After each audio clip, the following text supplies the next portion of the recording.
Hello my dear ones. आज इस video में बात करने वाली हूँ इमोशंस के बारे में। इमोशंस हम ह्यूमंस की ब्यूटी है, पर साथ ही साथ उनकी जो कंट्रोलिंग नेचर है ना, कई बार हमें बहुत ज़्यादा सताते हैं। सो आपके अंदर के नेगेटिव इमोशंस, चाहे वो गुस्सा हो, सैडनेस हो, गिल्ट हो, कैसे आप एकदम से उनको पॉजिटिव इमोशंस में कन्वर्ट कर सकते हैं, वही ब्यूटीफुल आर्ट आज आप सीखने वाले हैं। तो ये बहुत ही अमेजिंग सोल्यूशन ओरिएंटेड वीडियो है, लास्ट तक ज़रूर देखना है और सबके साथ शेयर ज़रूर करना है, क्योंकि इसमें यूज़फुल टिप्स हैं जो आपके 100% काम आएंगी। और आपको बहुत ध्यान से इसलिए देखना है क्योंकि आपको कमेंट सेक्शन में बताना है कि कौन कौन से नेगेटिव इमोशंस आपको कंट्रोल कर रहे थे और अब आप क्या रेडी है अपने नेगेटिव इमोशंस को पॉजिटिव में कन्वर्ट करने के लिए। तो वो सब आपको कमेंट सेक्शन में मुझे बताना है। और आपको पता है, इमोशंस को रेगुलेट करने में, इमोशंस को बैलेंस करने में ब्रीदिंग एक्सरसाइजेस, मेडिटेशन बहुत ही ज़्यादा हेल्पफुल होते हैं। तो आप अभी आपको डाउनलोड कर लीजिए और डेली ब्रीदिंग एक्सरसाइज और मेडिटेशन कीजिए। तो चलिए अब सीखना शुरू करते हैं। तो हम बात कर रहे हैं आज नेगेटिव इमोशंस को पॉजिटिव इमोशंस में कन्वर्ट करने की। तो पहला इमोशन है हमारे पास एंगर, गुस्सा, जो कि बहुत ही बड़ा डेंजरस इमोशन है। सो एंगर और डेंजर है ना, बस डी का ही फ़र्क है। तो एंगर को एक्सप्रेस करना हमारे लिए भी बहुत ज़्यादा नुकसानदायक है, ख़तरनाक है, और वहीं पर हमारे रिश्तों के लिए भी बहुत ज़्यादा ख़तरनाक होता है। सो गुस्सा एक ऐसा इंटेंस इमोशन है जो कुदरती तौर पर हमारे को आता है। अब छोटा बच्चा हो, उसको भी आपने गुस्सा करते हुए देखा होगा। कोई अनपढ़ हो, पढ़ा लिखा हो, बड़ा हो, आदमी हो, औरत हो, सबको गुस्सा आता है। सबके अपने अपने ट्रिगर होते हैं। किसी को किसी बात पर गुस्सा आता है, किसी को किसी बात पर, और उनके सबके अपने अलग अलग वार्निंग साइंस भी होते हैं। यानी कि जब गुस्सा हमें चढ़ रहा होता है उस वक्त हमें पता चल रहा होता है, क्योंकि हमारी हार्ट बीट भी बदल जाती है, हमारी बॉडी का टेम्परेचर भी बदल जाता है, हमारी वॉल्यूम भी रेज हो जाती है, ऐसा मन करता है तोड़ने फोड़ने का, बहस करने का। बहुत सारे ऐसे साइंस आते हैं तो जिससे कि हमारे अंदर इस इंटेंस इमोशन की वजह से हमारे फिजियोलॉजिकल चेंजेस आते हैं और हमको पता लग रहा होता है कि अभी तो बस फटने को तैयार है। ये सब चीज़ें हमें पता होती हैं, पर एक्चुअली हम इन पर कॉन्शियसली कभी वॉच नहीं करते हैं। इनको ना लगातार ऐसे ध्यान से नहीं देखकर समझते नहीं हैं और बार बार वही गलती करते हैं। और फिर गुस्सा जब कर देते हैं हम, उसके बाद कई बार हमें बहुत रिग्रेट होता है, बड़ा गिल्ट होता है, बड़ा नुकसान कर बैठते हैं, अपना इतना टाइम वेस्ट कर लेते हैं। कई बार गुस्से में आके बहुत सारी अपॉर्चुनिटीज़ से हम दूर हो जाते हैं, बहुत कुछ हमारा नुकसान हो जाता है। तो एंगर के केस में सबसे पहले एक इंसान को पता होना चाहिए कि उसके ट्रिगर्स क्या हैं, और ट्रिगर्स के साथ साथ उसके जो साइंस है, जो वार्निंग साइंस हैं, वो उसको पता होने चाहिए। इस सबसे बहुत ज़्यादा हेल्प मिलती है। अब देखिए, गुस्से को मैं बता रही हूँ आपका एक नेचुरल इंस्टिंक्ट की तरह है, हमारे सर्वाइवल के लिए बहुत ज़्यादा इम्पॉर्टेंट भी है। क्योंकि इवोल्यूशन के प्रोसेस में हमारे अंदर, आप समझिए कि पहले जो हमारे एंसेस्टर्स थे, या ऐसे ही मान लीजिए हमारी जो पास्ट लाइफ्स थी, तो उस सब में हमने बहुत खतरों का सामना किया और हम सबको एग्रेशन की ज़रूरत होती थी फाइट करने के लिए, उस खतरे का सामना करने के लिए, अपने आप को प्रोटेक्ट करने के लिए। तो हमारे अंदर बहुत डीप कंडीशनिंग है, जिसको हम कहते हैं ये नेचुरल है, अंदर से एक नेचुरल इंस्टिंक्ट की तरह आता है। तो कितना भी आप समझदार हो, आपकी बुद्धि को कितना भी पता हो कि गुस्सा करने से आपके रिश्ते ख़राब हो जाएंगे, आपको पता हो कि इससे मेरी सेल्फ इमेज भी ख़राब हो जाएगी, मेरे अंदर इतनी तकलीफ़ होगी, मुझे बहुत पीड़ा होगी, मेरा फाइनेंशियल लॉस भी हो सकता है, सब कुछ बुद्धि को पता होता है। लेकिन जब वो इमोशन अंदर से बहुत इंटेंसिटी के साथ आता है तो बुद्धि की कुछ चलती नहीं है और आप गुस्सा कर ही जाते हैं। पर धीरे धीरे धीरे धीरे आप अपना सेल्फ कंट्रोल बढ़ा सकते हैं और एंगर को आपको सप्रेस नहीं करना है। अगर आप एंगर को सप्रेस करेंगे तो एक दिन आप ब्लास्ट हो जाएंगे। आपको एंगर को सही तरीके से एक्सप्रेस करना सीखना है कि कैसे ब्यूटीफुली आप अपने गुस्से को रिलीज़ करें, उस एनर्जी को चैनलाइज करें, ट्रांसफॉर्म करें, ये सब सीखना होता है। तो सबसे पहले आपको अवेयर होना होता है कि भाई मेरे क्या ट्रिगर्स हैं और क्या मेरे वार्निंग साइंस हैं। फिर अपने आप से पूछे what boundaries has been crossed here, कि कौन सी बाउंड्रीज हैं जो क्रॉस की गई हैं यहाँ पर, जिसकी वजह से मुझे गुस्सा आ रहा है। और शांति से, क्योंकि अब आप क्या है, अपने ट्रिगर्स भी पहचानते हैं, वार्निंग साइंस भी पहचानते हैं। तो इस पहचानने की वजह से आपको गुस्सा करने, यानी कि वो जो आपका एंगर एक्सप्रेशन है, उससे पहले ही थोड़ी अवेयरनेस आ जाएगी। यानी कि आपकी बुद्धि की, जिसको पता है ये सब गलत है, उसकी चलने लगेगी। और फिर वहीं पर ही आप जब ये रिटन एक्सप्रेशन करेंगे तो आपको अवेयरनेस आएगी। आपको करना क्या होता है, आपको ये सब कुछ जब आप एक्सप्रेस कर रहे हो, चाहे पेपर पेन पर या किसी से बात करने के लिए तैयार हो रहे हो, तो आपको बिल्कुल ये ध्यान रखना है कि आपकी फीलिंग्स सेपरेट हो जाएं रियलिटी से, और आप कोई भी बायस यूज़ नहीं करेंगे। क्योंकि अगर आप बहुत सारे बायसेस यूज़ करेंगे और आप अपनी फीलिंग्स को मिक्स करके करेंगे तो आप ट्रूली कभी उस सिचुएशन को नहीं समझ पाएंगे, पर्सन को नहीं समझ पाएंगे, और आपकी प्रॉब्लम एज इट इज़ रहेगी और समय के साथ बढ़ती चली जाएगी। और गुस्सा वो जहर है कि आपको गलत फहमी में डाल रहा है कि इसकी वजह से कोई दूसरा मर रहा है, इसकी वजह से सबसे पहले आप ही सताए जा रहे हैं, आप ही तिल तिल करके अंदर से ख़त्म हो रहे हैं। तो गुस्से को धीरे धीरे धीरे धीरे उसकी एनर्जी को ट्रांसफॉर्म करना किसी और चीज़ में, ये सबसे पहले आप ही के लिए इम्पॉर्टेंट है। रिश्तों के लिए तो है ही, जो आपके आसपास के लोग हैं वो और कंफर्टेबल हो जाएंगे आपके साथ, डर डर कर नहीं जिएंगे, पर सबसे ज़्यादा बेनिफिशियल ये आपके लिए है। तो इस तरीके से सवाल पूछेंगे और बिल्कुल अनबायस्ड ओपिनियन, फीलिंग्स को सेपरेट कर कर जब आप इसको लिखेंगे पूरा, तो आपको समझ में आएगा। और इस प्रोसेस में करते करते ये सब आप शांत हो जाएंगे। फिर भड़कने की बजाय, कोई तोड़ फोड़ने की बजाय, किसी भी तरीके से हार्म करने की बजाय आप आराम से शांति से बात करेंगे। और धीरे धीरे जब आप बार बार ये चीज़ें रिपीट करेंगे तो आपकी लर्निंग हो जाएगी और फिर आप गुस्से को सही तरीके से एक्सप्रेस करेंगे। अब बात करते हैं दूसरे इमोशन की, सैडनेस की। हम सभी कभी कभी सैड होते हैं। तो जब आप सैड हो रहे हैं तो सैड भी किसी ना किसी आप रीज़न से ही होते हैं, क्योंकि एक्चुअली हम ह्यूमंस इतने प्रोग्राम्ड हो गए हैं कि अगर हम खुश हैं तो उसके पीछे भी कोई रीज़न है। वो इंटरनल भी हो सकता है, एक्सटर्नल भी हो सकता है हमारा। और ऐसे ही अगर हम सैड हैं तो उसके पीछे भी कोई रीज़न ही होता है। तो अपने रीज़न्स को अगर आप अभी नहीं पहचानते हैं कि आपके अंदर जो सैडनेस है वो किस रीज़न की वजह से है, और कई बार एक ऐसा हो जाता है कि बहुत टाइम पहले कुछ हुआ था, वो अभी तक अनरिजॉल्व है, धीरे धीरे धीरे धीरे उस माहौल में रहते रहते एक सैडनेस भी एक परसिस्टेंट हो गई है। बाहर से कुछ ऐसा चेंज कर रहे हैं फिर भी वो चेंज नहीं हो रही, एक हैबिचुअल पैटर्न हो गया है सैडनेस। अगर आप सैडनेस को ऐसे एक्सपीरियंस करते हैं टेम्परेरी या लॉन्ग रन में भी, तो अपने आप से पूछिए, व्हाट अनमेट एक्सपेक्टेशंस और लॉस एम आई एक्सपीरियंसिंग? कौन सी मेरी ऐसी अनमेट एक्सपेक्टेशंस हैं या कुछ ऐसा लॉस हो गया है जो मैं एक्सपीरियंस कर रहा हूँ? तो अपने आप से पूछें और लिखें। क्या करना है आपको?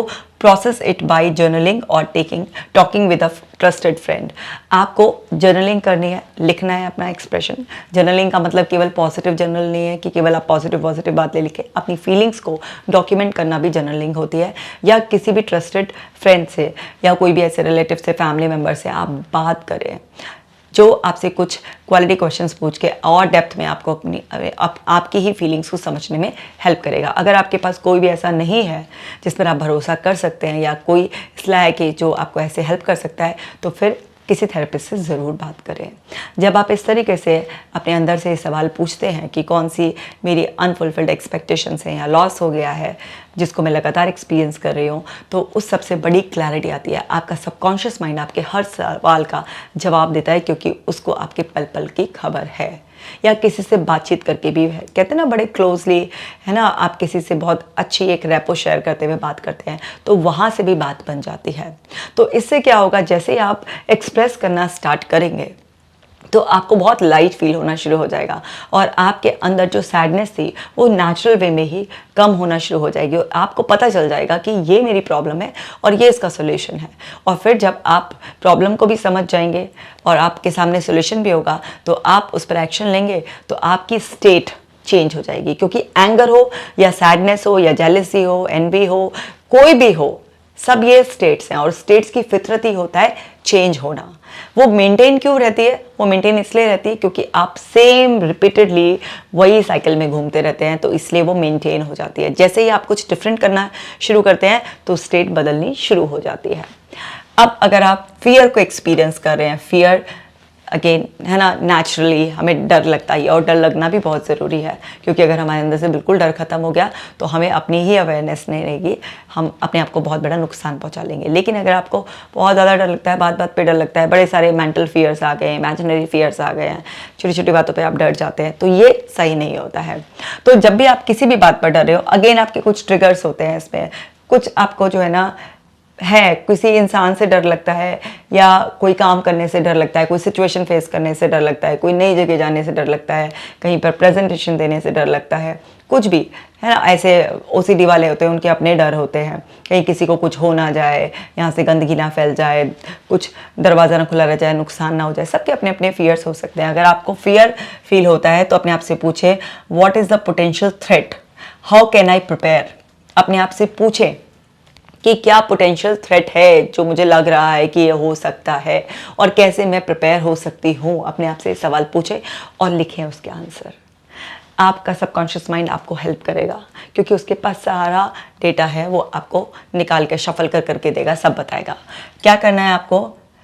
Assess it objectively. अगेन वही आपको बिना बायसेस के अपनी फीलिंग्स को सेपरेट कर ही ये एक्टिविटी करनी होती है। Make a plan to address it, और कैसे आप अपने उस इशू को एड्रेस करेंगे उसका एक पूरा स्ट्रक्चर्ड प्लान बनाएं।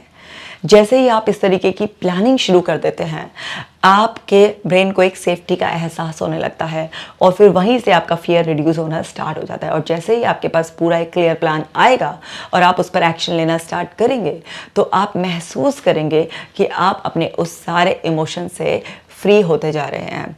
और ये सब बहुत ही ज़्यादा हेल्पफुल है। देखिए, मैं आपको एग्जांपल देती हूँ। मेरी क्लाइंट थी, उनको ना बहुत ज़्यादा डर लगता था कि जैसे ही उनके हस्बैंड घर से बाहर जाएंगे तो उनका एकदम फियर अलार्म एक्टिव हो जाता था। उनको ये डर लगता था कि एक्सीडेंट हो जाएगा मेरे हस्बैंड का। इस तरीके से वो डरती थी। तो वो क्या करती थी, हस्बैंड के घर से बाहर निकलते ही कॉल करना स्टार्ट कर देती थी। आप बताओ, इतनी कॉल करोगे आप किसी इंसान को कि वो ऑफिस जा रहा है ना, उसका 40 मिनट का रास्ता है और आप उसे बिल्कुल ऐसे मन कर रहा है आपका कि 400 बार कॉल कर दो आप उसको, या आप 40 मिनट के पूरे रास्ते में आप उस पर कॉल पे ही रहना चाहते हो, इतना आप जो है ना डरे हुए हो। तो वो क्या करती थी, अपने हस्बैंड को कॉल करती थी। तो हस्बैंड काट भी देते थे कई बार बोल देते हाँ मैं ठीक हूँ, अच्छा तो अपने वहम को छोड़, ऐसे करके मतलब चल रहा था। तो वो बहुत ज़्यादा ऐसे डरी सी रहती थी। तो मैंने उनको बोला कि आप लिखिए, मैंने उनको यही सेम बोला कि आप लिखिए कि क्या पोटेंशियल थ्रेट है आपका और आप कैसे प्रिपेयर कर सकते हैं। तो उन्होंने वही कि मेरे हस्बैंड को का एक्सीडेंट हो जाएगा। अच्छा, तो फिर मैंने उनसे बोला और फर्दर अपने आप से भी क्वेश्चन डीप में जाकर आप पूछ सकते हैं ना कि ये कैसे हो जाएगा। भाई, आपके जो हस्बैंड है वो एक मैच्योर पर्सन है, वो अपने आप को सुरक्षित रखना जानते हैं, इतना भी अनसर्टेनिटी नहीं है, इतना भी ये नहीं है कि रोड्स पर बस घर से बाहर निकलते ही एक्सीडेंट्स हो रहे हैं, सेफ्टी बिल्कुल भी नहीं है। तो आप पूछिए कि आपको ऐसे क्यों ऐसे लगता है। तो उनको याद आया कि उन्होंने इस तरीके के एक्सीडेंट्स के रेफरेंसेस अपने रिलेटिव्स में 2-3 इस तरीके के केस सुन लिए कि वो अच्छा खासा आदमी काम पर गया था, उसका एक्सीडेंट हो गया और उसकी डेथ हो गई इस तरीके से। तो वहाँ से उनका वो डर ओरिजिनेट हो रहा था। तो उनको यही था कि मेरे हस्बैंड का जो है ना एक्सीडेंट हो जाएगा और कैसे आप इस चीज़ के लिए मतलब क्या कर सकते हैं। तो भाई उन्होंने ये सब चीज़ें अपने आप से पूछा, तो उनके अंदर से ही ये चीज़ निकल कर आई कि मैं इस चीज़ के लिए अपने हस्बैंड से ये बात कर सकती हूँ कि भाई आप जब भी रोड क्रॉस करेंगे तो आप फ़ोन पर बात नहीं करेंगे, आप फ़ोन पर बात ना करके सड़क पर माइंडफुली चलेंगे, क्योंकि आपको भी तो हमसे प्यार है ना भाई, मैं हूँ, घर में बच्चे हैं, सब कुछ ऐसे है। तो आप जितना माइंडफुली चलेंगे तो उतना आप कोई भी अगर थ्रेट होगी भी तो उससे अपने आप को बचा सकते हैं। क्योंकि वो पब्लिक ट्रांसपोर्ट से जाते थे, तो अब पब्लिक ट्रांसपोर्ट में तो उनके हाथ में कुछ नहीं है, वो तो ड्राइवर है जो वो चलाएगा ही। पर वो ऐसा कर सकते थे कि जब रोड पर जा रहे हैं तो रोड क्रॉस करने पर अपने मोबाइल वगैरह को नहीं यूज़ करेंगे, इस तरीके से थोड़ा देखेंगे, आजू बाजू देखकर अच्छी तरीके से बाहर जाएंगे और रश में नहीं जाएंगे, बिल्कुल टाइम से जाकर पहले स्टॉप पर जाकर खड़े हो जाएंगे ताकि वो ठीक टाइम पर अपनी बस पकड़ सके। तो इस तरीके से वो सब चीज़ें कि यही सोल्यूशन हो सकता है इसमें। या फिर वो ऑफिस पहुंचने के बाद कि आपको एक मैसेज ड्रॉप कर दें कि मैं सेफली पहुंच गया हूं, कि जिससे कि आपको भी एक पर्सनल कनेक्टिविटी फील हो कि हाँ भाई हस्बैंड पहुंचे तो उन्होंने मुझे ऐसे इन्फॉर्म कर दिया। तो ये सब हो सकते हैं, रहते दिन आप बार बार कॉल करे जा रहे हैं, फ्रस्ट्रेट कर रहे हैं, किसी पर्सन के अंदर वहम डाले जा रहे हैं, कुछ हो जाएगा। तो इस तरीके से करके जब उन्होंने ऐसे अपने दिमाग के साथ बातचीत करी तो उनकी एंग्जाइटी काफ़ी ड्रॉप हो गई और उनको समझ में आ गया कि मेरे बार बार चिंता करने से भी कुछ नहीं हो रहा, मेरा हस्बैंड से रिश्ता ही ख़राब हो रहा है। और ये सब चीज़ें अगर मेरे हस्बैंड ने कर ली कि वो माइंडफुली सड़क पर जा रहे हैं, टाइम से पहले पहुंच रहे हैं और सब चीज़ें मुझे एक बार वहाँ पहुंचने के बाद इन्फॉर्म कर दें, तो ये सब चीज़ें मेरे लिए काम कर जाएंगी और धीरे धीरे उनका फियर रिड्यूस होने लग गया। तो ये सब चीज़ें बहुत हेल्प करती हैं अगर आप इनका सही तरीके से इस्तेमाल करते हैं। और बात करते हैं गिल्ट की। अगर आपको गिल्ट फील हो रहा है ना, गिल्ट बहुत ही ज़्यादा तड़पाने वाला, सताने वाला इमोशन है। जब गिल्ट फील होता है किसी इंसान को तो बहुत ही ज़्यादा बुरी हालत कर देता है। मेरी क्लाइंट है, उनको बहुत ही ज़्यादा गिल्ट फील होता है क्योंकि उनकी एक वैल्यू थी कि मैं वन मैन वूमेन हूँ और मैं जिससे प्यार करूँ उसी से ही शादी हो मेरी और उसी के साथ ही मतलब मैं कोई भी फिज़िकल इंटीमेसी करूँगी और पूरी लाइफ लॉन्ग मैं उसके लिए फेथफुल रहूँगी, लाइक दैट। वो जब अपने कॉलेज में थी तो उनका अफेयर हुआ किसी से, बट पेरेंट्स ने उसे शादी नहीं की। अब वो उनकी बहुत क्लोज वो थी और उनका ये था कि ये लोग तो शादी करेंगे, तो काफ़ी क्लोजनेस बढ़ गई थी उनकी। अब क्या वो पेरेंट्स नहीं माने कुछ रीजंस की वजह से और उनकी शादी कहीं और हुई। तो अब वो जब अपने हस्बैंड के साथ होती थी और जो पहले वाले रिलेशन के साथ थी, तो उस सब के उसमें उनकी वैल्यूज़ से अलाइनमेंट नहीं था।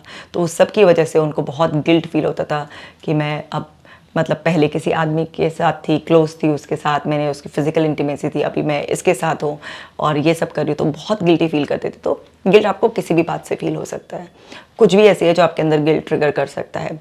तो अगर गिल्ट आपको फील हो रहा है तो आपको क्या करना है, अपने आप से पूछें, which of my actions is in conflict with my values. कौन से ऐसे एक्शंस हैं जो मेरी वैल्यूज़ से कॉन्फ्लिक्ट में, जैसे अभी मैंने एक एग्जांपल दिया आपको कि उनकी वैल्यू थी ना कि मैं वन मैन वुमेन हूँ, तो उनको एकदम से इस तरीके से गिल्ट आ गया, जबकि वो बिफोर मैरिज रिलेशन था और उनको ये था बिल्कुल 100% की मैरिज हो ही जाएगी। क्योंकि जब उनकी मदर को भी पता था कि उस रिश्ते के बारे में, तो वो भी कह रही थी कि मैं तेरे पापा को मना लूँगी, तो उनकी क्लोजनेस बढ़ गई। अब लेकिन इस सब में उनका तो कोई दोष नहीं है ना कि जब ये सब नहीं हुआ, आप जिससे आपकी शादी हुई है तो उसके साथ तो आपकी फिजिकल क्लोजनेस होगी, आपको फैमिली बनानी है अपनी, पर उनके अंदर बहुत गिल्ट आता था क्योंकि उनके अंदर की जो वैल्यू उन्होंने सेट कर रखी थी उससे अलाइनमेंट बिगड़ गया था। तो अपने आप से पूछें तो आपको समझ में आएगा, एक अंडरस्टैंडिंग डेवलप होगी। आपको करना क्या है, reflect on how you could rectify the situation, कि कैसे आप उस सिचुएशन को ठीक कर सकते हैं। तो अब इनका एग्जाम्पल ही देकर बताती हूँ। अब ऐसा तो है नहीं ना कि इनके वाले केस में कुछ ऐसे रिवर्स हो सकता था कुछ, तो इनको यही समझाया गया कि देखिए वो आपकी शादी से पहले का एक रिलेशन था और आप उस टाइम पर बिल्कुल अपने रिलेशन के प्रति पूरा डेडिकेटेड थी और आपकी मदर को भी पता था, उन्होंने भी आपको एश्योर कर रखा था एक तरीके से कि आपकी शादी हो ही जाएगी, और उस हाई इमोशनल स्टेट में आप उनके क्लोज आए थे। बट वो चीज़ें नहीं हुई इस तरीके से और आप भी तो हिम्मत नहीं कर पाए उस वक्त कि आप अपने प्यार को पाने के लिए कुछ बोल्ड स्टैंड लेते। और फिर आपकी जब शादी हुई तो अब ये शादी के बाद का जो रिलेशन बना वो बिल्कुल लीगल है। और दूसरी बात यह है कि आपने जब शादी के लिए हाँ कर दी और आप अपनी मर्ज़ी से वहाँ पे एग्री करके शादी करके आ गए और आप एक पत्नी धर्म निभा रहे हो और वहाँ पर सामने वाला पर्सन भी आपको अच्छी तरीके से हैंडल कर रहा है, सपोर्ट कर रहा है, रिस्पेक्ट दे रहा है, सब कुछ कर रहा है, तो इस चीज़ से आप अपने आप को फ्री करो कि आप अपने आप को कैसे इस चीज़ के लिए रेक्टिफाई कर सकते हो, इस चीज़ को कि भाई ये चीज़ समझ कर कि जो रिश्ता था वो शादी से पहले का था, अब शादी के बाद मेरा कोई अफेयर नहीं होगा, तो मैं वन मैन वुमेन तो अभी भी हूँ ना, जिस आदमी से मैंने शादी करी तो मैं उसी की होकर रहूँगी। तो आप अपने माइंड में इस पैटर्न को इस तरीके से रेक्टिफाई करो कि मैं अभी भी अपनी वैल्यू की तरह ही वही वन मैन वुमेन ही हुई हूँ, कि मैं अभी अपने हस्बैंड के साथ बिल्कुल फेथफुल रहूँगी। जो मेरा पास्ट रिलेशन था मैं वापस उसके पास भी नहीं जाऊँगी और मेरी लाइफ टाइम में कोई और पर्सन भी मेरी लाइफ में नहीं आएगा। तो इस तरीके से आप जब इमोशनल सेटलमेंट कर लेते हैं, अपने अंदर चेंज कर लेते हैं, तो आपकी प्रॉब्लम सॉल्व हो जाती है। और है एंग्जाइटी। अगर आप एंग्शियस फील कर रहे हैं किसी भी रीज़न से, आपके कोई भी ट्रिगर हो सकते हैं वो ये, ठीक है, और अलग अलग सिम्टम्स आ सकते हैं आपको एंग्जाइटी के। आपका हार्ट रेट भी बढ़ सकता है, आपको स्लीपलेसनेस भी हो सकती है, ओवर थिंकिंग भी हो सकती है, आपको फटीग भी हो सकती है, आपको नोजिया भी हो सकता है, कुछ भी हो सकता है आपको, है ना। तो आपके ट्रिगर्स भी हो सकते हैं और आपके डिफरेंट सिम्टम्स भी हो सकते हैं। तो अपने आप से पूछें, what worries me, what is with in my control, क्या मेरी चिंताएं हैं और क्या मेरे कंट्रोल में है। क्योंकि कई बार हम हाइपोथेटिकल वरी के लूप में फंस जाते हैं, यानी कि सिर्फ एज्यूम कर रहे होते हैं और हम जो है ना वो चीज़ों के लिए भी चिंता करने लग जाते हैं जो हमारे कंट्रोल से बाहर है। तो अपनी चिंताओं के बारे में एक लिस्ट बनाइए और मेरे कंट्रोल में क्या है उसकी भी लिस्ट बनाइए। और फिर आपको यहाँ पे क्या है, focus on actioning the things within your control. केवल उन चीज़ों पर फोकस करना है जो आपके कंट्रोल में है। जो आपके कंट्रोल में नहीं है उनके पीछे अगर आप भागोगे तो एंग्जाइटी कभी ख़त्म नहीं होगी। तो जब आप ये एक्टिविटी करोगे तो उससे आपकी एंग्जाइटी कंट्रोल होना स्टार्ट हो जाती है। और है जेलेसी। जेलेसी तो सभी ने कभी ना कभी फील की होगी, है ना। सो जेलेसी, इसका एक एग्जांपल याद आ रहा है मुझे। क्या था कि मेरे क्लाइंट थे, तो उनका एक बहुत ही जिगरी दोस्त था। मतलब बचपन से ही वो एक तरीके से 6-7 साल की उम्र से दोस्त थे और बड़े होने तक जब उन लोगों की शादी वादी भी हो गई तब तक भी वो बड़े अच्छे दोस्त थे। अब वो जो दोस्त था उनका, उसकी लाइफ में एक मीटिंग में, ऑफिशियल मीटिंग थी, कोई और इंसान से मुलाकात हुई और वो क्लोज हो गए, उनका कुछ बिजनेस का भी ऐसा मैच हो गया और कुछ भी इस तरीके से उनकी क्लोजनेस बढ़ गई। तो वो जो मेरे क्लाइंट थे उनको बड़ी जेलसी फील होती थी इस बात से कि उनका जो बचपन का दोस्त था उसकी क्लोजनेस किसी और से बढ़ रही है। तो बताइए, इतना भी मैच्योर होने के बाद भी कई बार जेलसी ऐसी उसमें भी आ जाती है। तो वो उसी जेलसी की वजह से इतना सोच सोच के परेशान हो गए। उनको एक डर था कि कहीं मैं अपना जिगरी दोस्त, जो मेरे बचपन का दोस्त है, जिसको मेरे सारे सीक्रेट्स भी पता हैं, जिसके साथ मैंने सारे इमोशंस भी शेयर किया है, कहीं ऐसा ना हो कि वो अब मेरे पे इतना ध्यान ना दे और मेरे से दूर चला जाए। उनकी वो इनसिक्योरिटी उनके अंदर डेवलप होकर उनको एंग्जाइटी हो गई इस बात से और वो बड़ा ही एकदम से उदास रहने लग गए। तो देखिए, किसी मैच्योर इंसान को भी इस तरीके की जेलसी भी डेवलप हो सकती है। तो आपके भी अपने जेलसी के रीजंस होंगे आपके पास। तो क्या करना है, what is my hidden need और इनसिक्योरिटी हियर। जैसे अभी मैंने बताया, इनकी insecurity fear of losing friend है ना। तो आपकी क्या हिडन नीड या फिर आपकी इनसिक्योरिटी है, वो अपने आप को पूछें और लिखें उससे। और फिर क्या करना है आपको, reflect on how you can address it constructively. कैसे आप कंस्ट्रक्टिवली उसको एड्रेस कर सकते हैं। तो जैसे मैंने उनको समझाया कि देखिए, आपका जिगरी दोस्त है छोटी सी उम्र से लेकर अभी तक, और आपका बॉन्ड अच्छा है, और ऐसा तो नहीं है कि इससे पहले उनकी लाइफ में और कोई ऐसा नहीं आया होगा। और समझिए, वो उनका बिजनेस एसोसिएट बन गया है, बिजनेस का पर्पस है। पर जो आपसे उनकी आत्मीयता है, जो दोस्ती है, वो एक अलग चीज़ है। लेकिन जो इस उम्र की एक मैच्योर रिलेशनशिप होती है, उसमें वो आत्मीयता कभी नहीं आ सकती जो एक बचपन के जिगरी दोस्तों में आती है। तो आपके दोस्त का कोई बिहेवियर बदला आपके प्रति, उसने आपको टाइम कम देना शुरू किया, कुछ भी नहीं, ये आपके अंदर की इनसिक्योरिटी है, आपके अंदर की मानसिक खिचड़ी है जिसको आप पकाए जा रहे हैं। और इस तरीके से इनसिक्योर होकर, जेलस फील कर आप जब अपने फ्रेंड्स को या तो अवॉइड करेंगे या फिर आप उसके प्रति एक बिहेवियर चेंज करेंगे या उससे कुछ क्वेश्चनिंग करेंगे, इस सब बिहेवियर की वजह से आपका रिश्ता खराब हो सकता है। अदरवाइज कुछ भी नहीं होगा। सो बी कॉन्फिडेंट अपने रिश्ते में, इतने सालों का रिश्ता है, आप कॉन्फिडेंट रहिए। किसी और के आने से आपका स्पेस थोड़ा ना कोई छीन रहा है। तो जब धीरे धीरे उनको समझाया, उनको क्लोजली ऑब्जर्व करने के लिए बोला कि देखिए, अपने दोस्त के बिहेवियर में कोई चेंजेस वगैरह इस तरह से नज़र आ रहे हैं नहीं है, तो देखिए, तब उन्होंने देखा कि ऐसा कुछ भी नहीं है, सिर्फ उनको एक जलन पैदा हो गई थी अंदर इनसिक्योरिटी की वजह से। तो वो सब चीज़ें सेटल हो गई। तो जब आप इस तरीके से काम करते हैं तो सब सेटल हो जाता है। आगे चलिए देखते हैं एनवी। अब हमारी सबकी कुछ डिज़ायर्स होती हैं, है ना। तो वो सब चीज़ें हमारी जब कभी पूरी नहीं हो पाती तो हमारे अंदर एनवी डेवलप होती है दूसरों के लिए। जैसे मेरी एक क्लाइंट थी, तो वो कॉर्पोरेट में बहुत अच्छी टॉप पोजीशन में थी, तो उनको और आगे प्रमोशन चाहिए था। तो उनके साथ ही उनकी एक कोलीग भी थी जो फ्रेंड भी थी साथ के साथ। तो दोनों वैसे आपस में ऐसे क्लोज फ्रेंड्स ही लगती थी बाहर से, बट अंदर अंदर का मामला कई बार बहुत अलग भी होता है। तो वो जो प्रमोशन एक्सपेक्ट करी थी वो उनको ना मिल के वो किसी दूसरे उन्हीं को मिल गया। तो अब ये तो कंपनी में बहुत सारी प्रोफाइलिंग होती है, उसके बेस पर होता है। तो वो वहाँ पर वो बता रही कि मैं इतना अंदर से अनकंफर्टेबल फील कर रही थी, मैं उसको कॉन्ग्रेचुलेट भी कर रही हूँ और मेरे अंदर बड़ी अनकंफर्टेबल फीलिंग्स भी हैं कि ये प्रमोशन तो मैं डिजर्व करती थी, मुझे मिलना चाहिए था। तो वो मेरे अंदर इतनी मिक्स्ड फीलिंग ने मुझे रात को सोने भी नहीं दिया, मुझे बहुत परेशान किया। अब कॉन्स्टेंट मेरे अंदर ओवर थिंकिंग चल रही है इस सब चीज़ों की। तो कई बार ऐसा भी होता है हमारे अंदर, इस तरीके से ये इमोशन भी डेवलप हो जाता है। तो यहाँ पर क्या करना है, पूछना है what is my hidden desires और एस्पायरेशन हियर। वही कि आपकी क्या डिज़ायर एस्पायरेशंस हैं, आप क्या चाहते हैं जो पूरी नहीं हो पाई, वो सब लिस्ट बनानी है। क्या करना है, use envy as motivation to set punchy personal goals. आपको जो एनवी है उसको ना एज अ मोटिवेशन की तरह, एज एन इंस्पिरेशन की तरह लेना है और अपना एक गोल सेट करना है ताकि आप भी वो सब चीज़ें कर पाएँ। आप चाहते थे, वो अभी नहीं हुआ, कोई बात नहीं। दूसरे इंसान के प्रति दुर्भावना ना रखें, बल्कि उससे आपको मोटिवेशन लेना चाहिए, उससे इंस्पिरेशन लेनी चाहिए और उस इंस्पिरेशन को लेकर अपने लिए भी एक बिगर गोल सेट करें और जो उसने कुछ किया है उससे सीख कर आप भी करें, आपको वो भी मिल जाएगा। लेकिन अगर आप फालतू में एनवी पाल कर रखेंगे किसी से, तो होगा क्या, कुछ भी नहीं होगा। आप अपना टाइम बर्बाद करेंगे, अपनी सेहत बर्बाद करेंगे, आपको कुछ मिलेगा तो नहीं, बल्कि और आप पीछे चले जाएंगे। तो कभी भी नेगेटिव इमोशन आपकी हेल्प नहीं करने वाला है। आप उससे सीखें और पॉजिटिवली उसको कन्वर्ट करने के लिए एफर्ट्स डालें। और है फ्रस्ट्रेशन। हाँ जी, फ्रस्ट्रेट तो हम बहुत ही होते हैं ना। तो फ्रस्ट्रेशन के भी अपने ट्रिगर्स होते हैं, रीजंस होते हैं फ्रस्ट्रेशन के, क्योंकि हर कोई इमोशन नेगेटिव पॉजिटिव सब पे हमारी कोई रीजंस पर, ट्रिगर पर डिपेंडेंसी है। तो अभी फ्रस्ट्रेशन के जो भी आपके रीजंस अगर आपको पता है, बहुत अच्छी बात है, ये तो कोई नहीं। So what's at stake here that I care deeply about. इसका मतलब है कि क्या मेरे लिए ऐसा इम्पॉर्टेंट है, वैल्यूएबल है, जिसकी मुझे केयर है।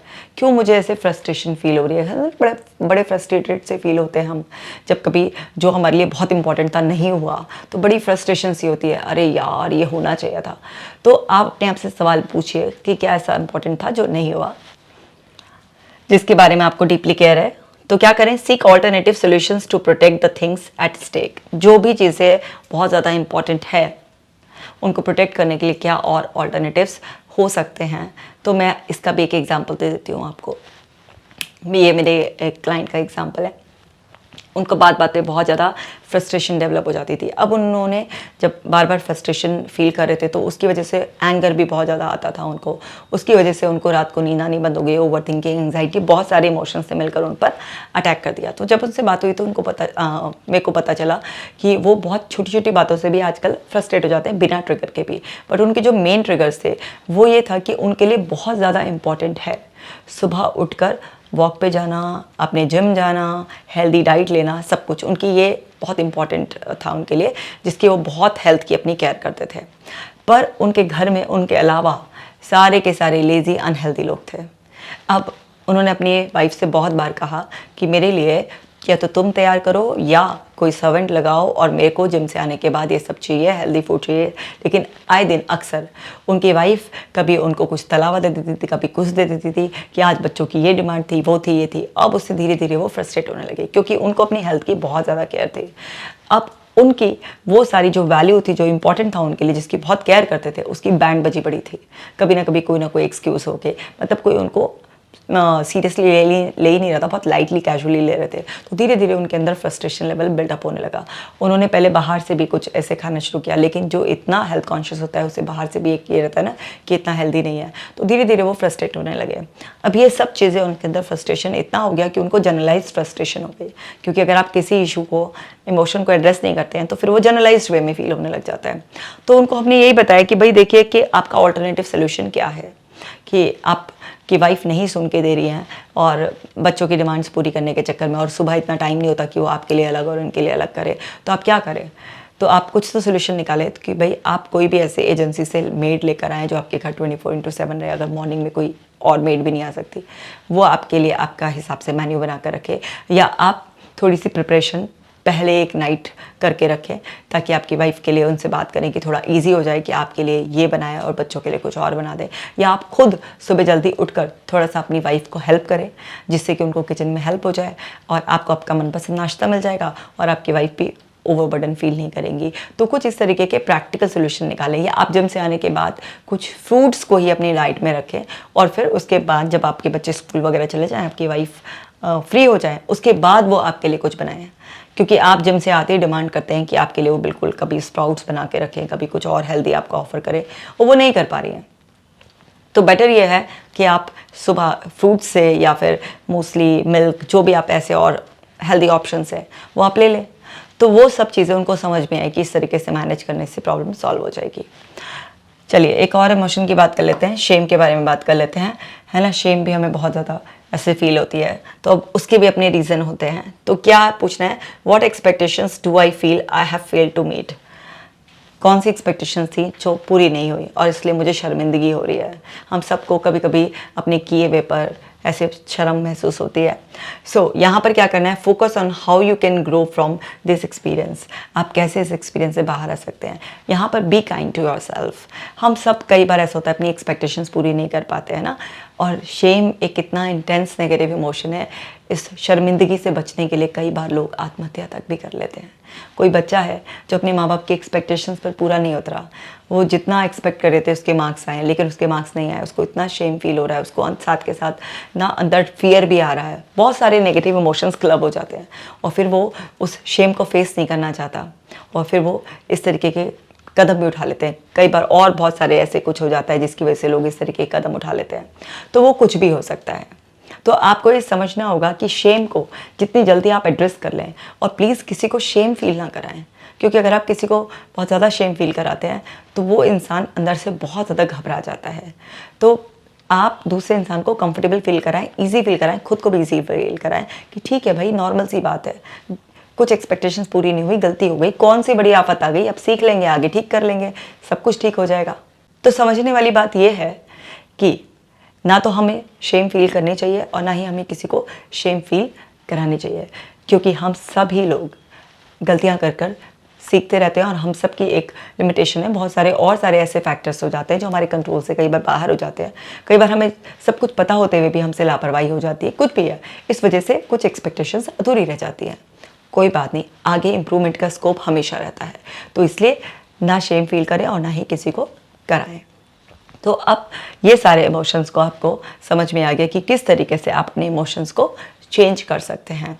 और जैसे ही आपके इमोशंस चेंज होंगे तो आप एकदम से बहुत ही अच्छा, एकदम से इजी फील करने लग जाएंगे। सो ये बहुत ही हेल्पफुल वीडियो है, सबके साथ शेयर कीजिए। अगर आप इस चैनल पे नए हैं तो इस चैनल को सब्सक्राइब भी कर लीजिए, और मेरा दूसरा चैनल केजे टॉक्स, उसको भी आप सब्सक्राइब कर लीजिए। उस पर आपको लाइफ स्किल की, स्पिरिचुअलिटी की बहुत ही अमेजिंग वीडियोस मिलती हैं। मैं मिलूंगी आपसे नेक्स्ट वीडियो में। आप अपना खास ख्याल रखिए।